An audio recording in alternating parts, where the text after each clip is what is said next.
The bees were quiet on the hottest Sunday morning of August when the widower came around the back of the church and found the woman who kept them standing in a slant of cottonwood shade with her hands held still at her sides, and the bees so close around her shoulders that for a moment he thought she was wearing them.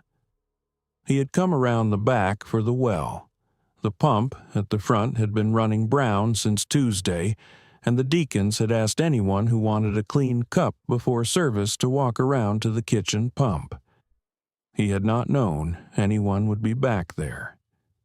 He stopped at the corner of the church with his hat in his hand. She turned her head. She did not move otherwise. "You're standing in their lane," she said. Before we continue, if stories like this mean something to you, hit subscribe and tell us in the comments where you're watching from. We love seeing how far these stories travel. Where do I go? 2 steps to your left. He took 2 steps to his left. The bees that had been working a line past his shoulder kept working. She watched him a moment longer, and then went back to whatever she had been doing, which appeared to be nothing at all. Iris Cade had been keeping the hives behind the chapel for 4 summers, since the church had let her have the strip of land at the back in exchange for the honey she gave back in fall and the candles she made for the chapel by Christmas. She was 27 that summer, narrow in the shoulder, dark hair gathered up off her neck with a length of brown ribbon, a pale gray work dress with the sleeves rolled past the elbow, and the front of the apron pale gold with old wax stains that no boiling would lift. Her hands were calm and steady and small, and had not flinched in front of bees for so long that she did not remember what flinching had felt like. She had come to the valley alone 5 years before, with a bee bag from her grandfather's apiary in Indiana and $17 in coin, and she had built the work up in patient steps that nobody but Iris had paid attention to until the honey she sent down to the freight house had started going as far as Denver. The widower was Caleb Orne. He was 33, a quiet rancher with a section a mile north of town. His wife of 7 years dead the previous November of a wasting fever that nobody could have foreseen and nobody could have prevented. And he had not been around the chapel since the funeral until that morning. He had come out of habit, because his wife had wanted him to come, and he had walked around the back rather than going in because he did not yet trust himself to sit in a pew with anyone else. He stood 2 steps to his left with his hat in his hand and watched her without intending to watch her. "You have water around here. Pumps at the porch step." He nodded. He did not move yet. "You are not afraid of them," he said. "I have not been afraid of them since I was 12. She did not turn back to him. She lifted one hand in the smallest amount, and a bee that had been working the seam of her sleeve climbed onto her thumb, walked the length of it, and lifted off again into the slant of light. He went to the pump.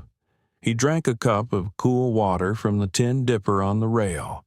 He came back out into the sun and put his hat on and walked around the corner of the church to go into service, and he did not say anything else to her on the way, but he stopped once at the corner and looked back, and she had not turned, and the bees still moved around her in their working lane, and Caleb Orne went into the church through the side door and sat in the back pew and listened to the service and did not hear a single word of it.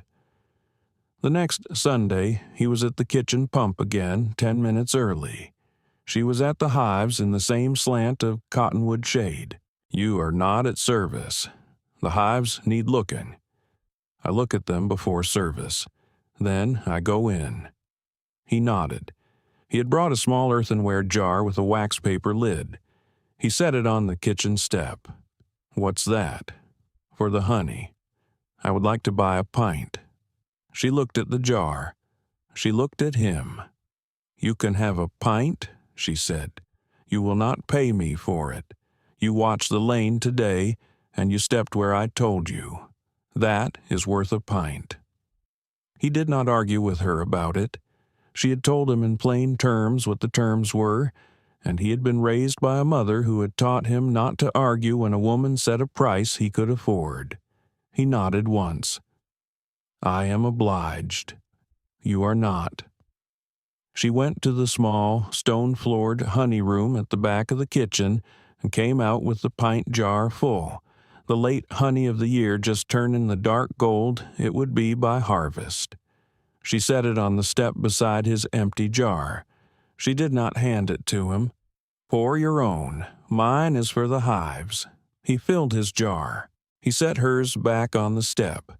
He looked at her once and put his hat on and went into service.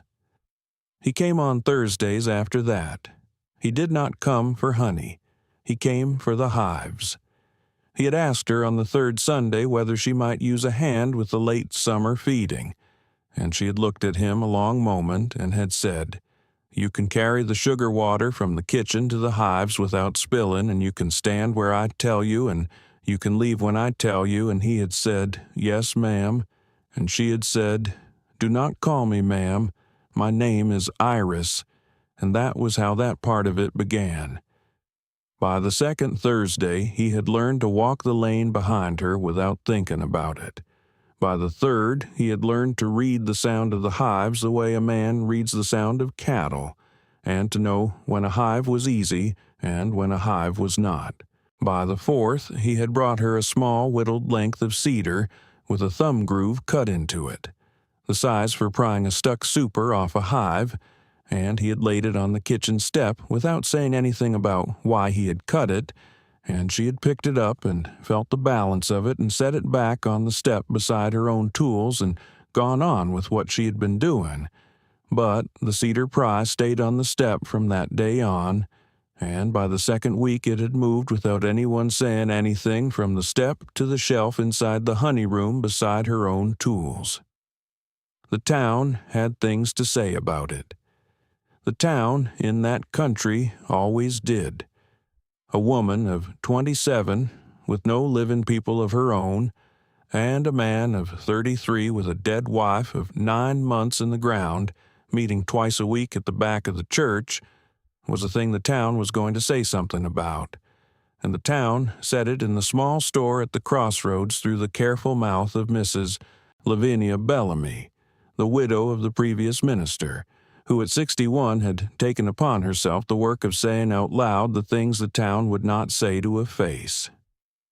Iris Cade came into the store on a Friday at noon, with the basket she always carried for trade and a small pail of clean wax for the chandler. Lavinia Bellamy was at the counter with her gloves still on. 3 other women were at the dry goods shelves. The bell over the door announced Iris.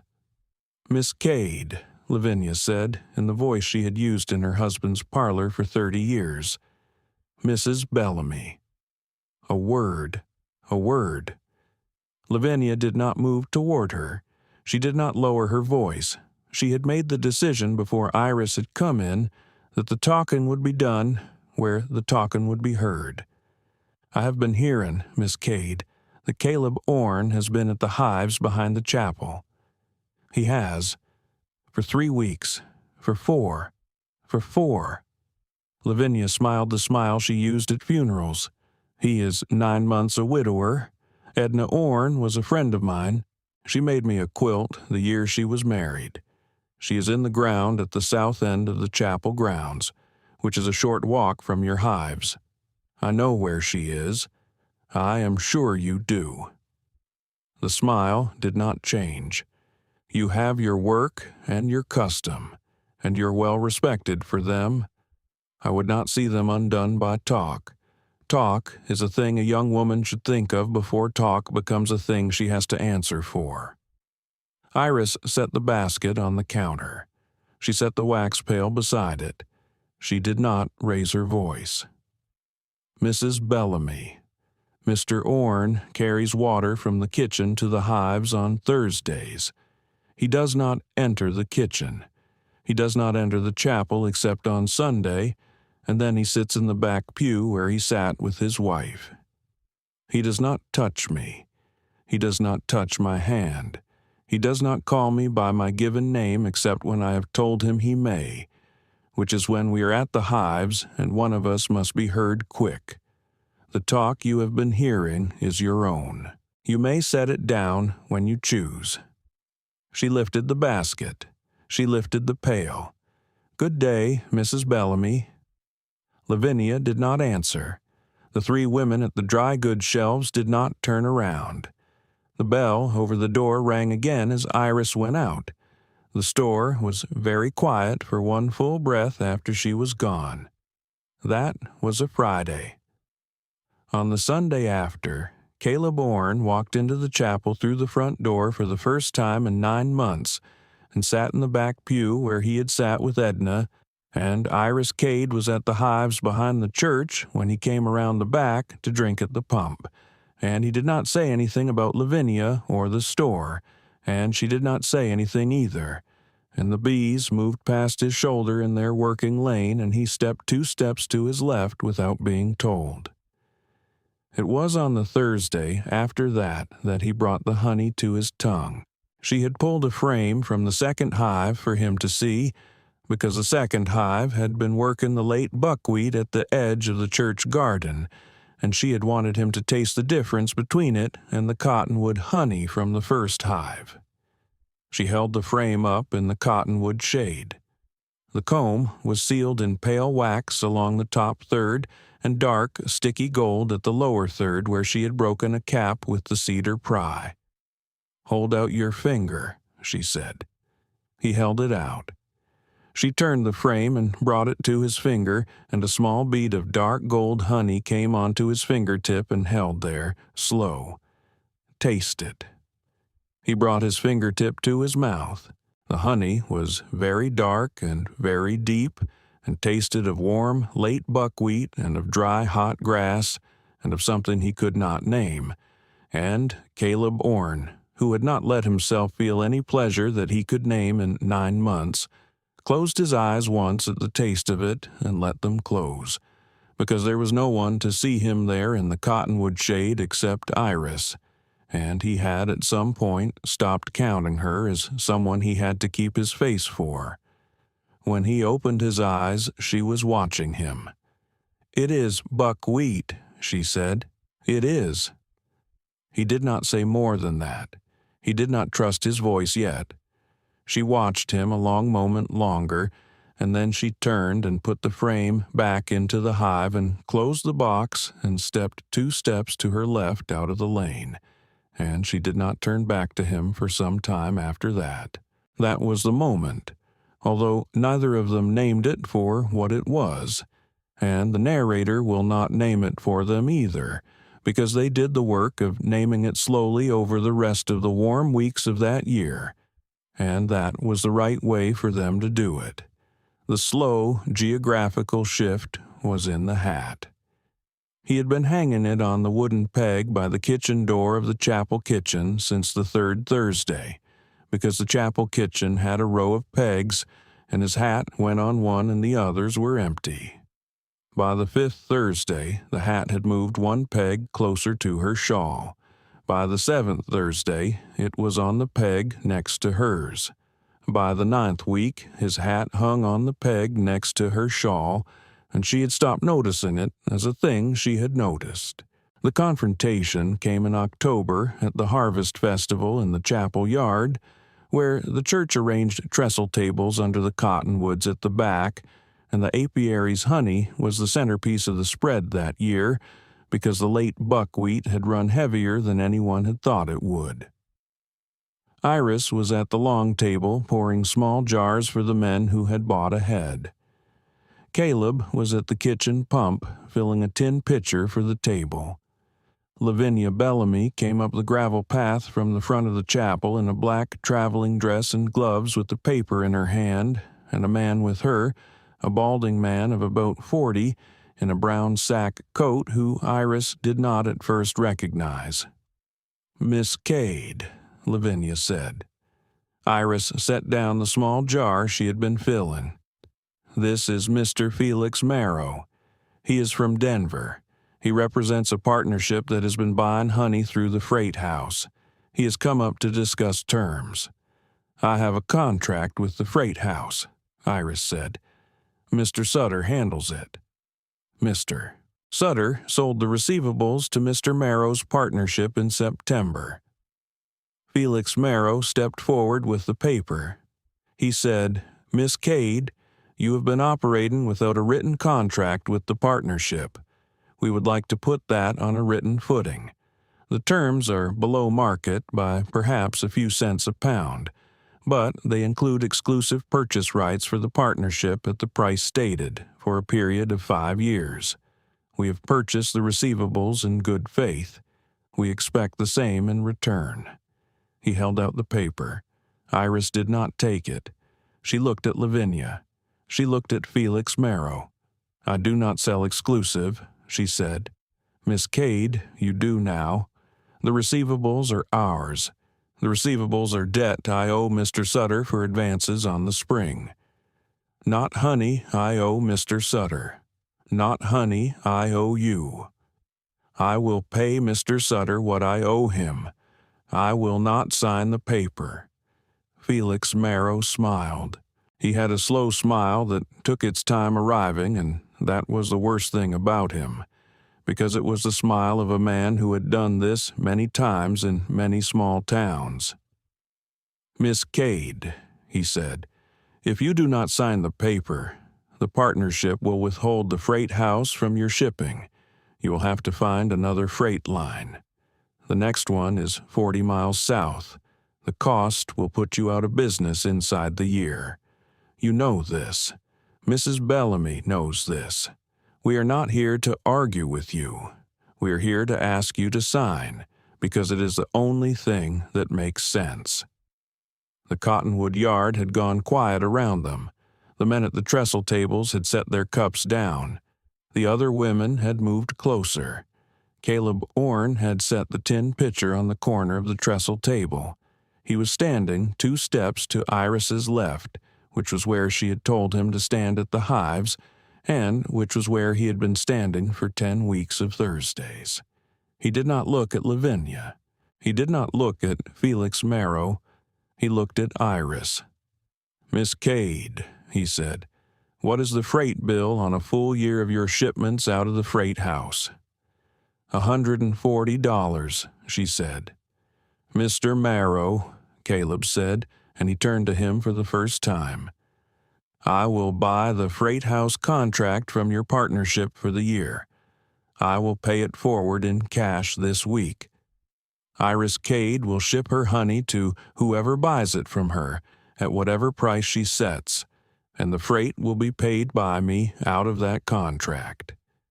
You will write Mr. Sutter a letter releasing him from the receivables on the honey portion, which I will pay you the value of, and you will go back to Denver, and the partnership will not be in this valley again."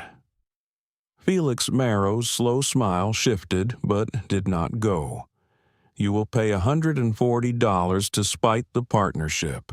I will pay it because Miss Cade is not yours to put out of business. Mr. Orne, you are a rancher. You do not have $140 to spend on a quarrel that is not yours." "I have the $140, Caleb said. "I would have spent it on a second cutting of hay. I will not spend it on the hay this year." He turned to Iris. "If you will let me." Iris Cade looked at him in the cottonwood shade in front of half the valley. She did not let her face do anything. She did not look at Lavinia. She did not look at the men at the trestle tables. "I will let you," she said. Caleb turned back to Felix Marrow. "Write the letter," he said. Felix Marrow did not write the letter that afternoon.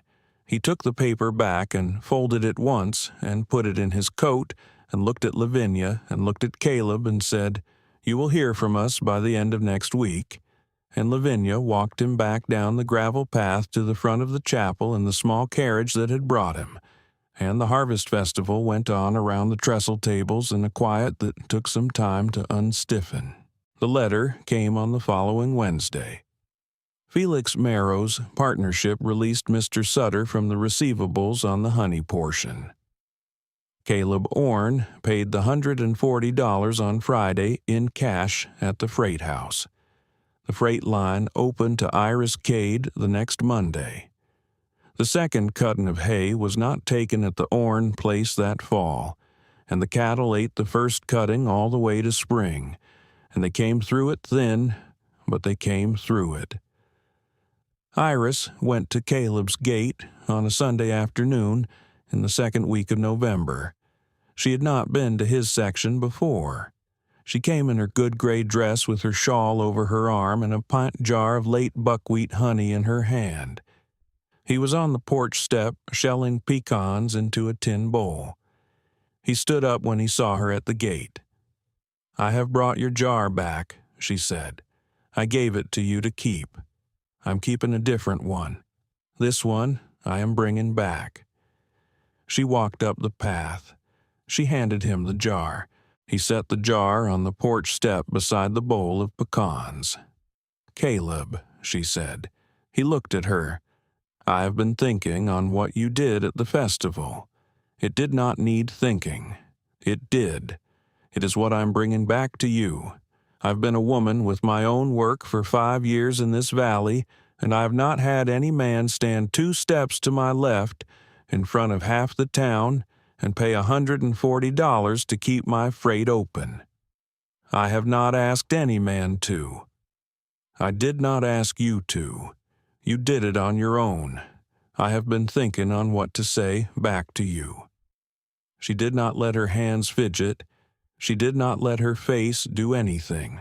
"I would like to ask you to come around to the kitchen on Thursdays," she said, "the way you have been coming to the hives, and to stay for supper afterward, and to not ride home in the dark. That is the asking. I am not asking past that. That suits," he said. He picked up the jar and the bowl of pecans. He held the porch door open for her with his elbow. She went up the step.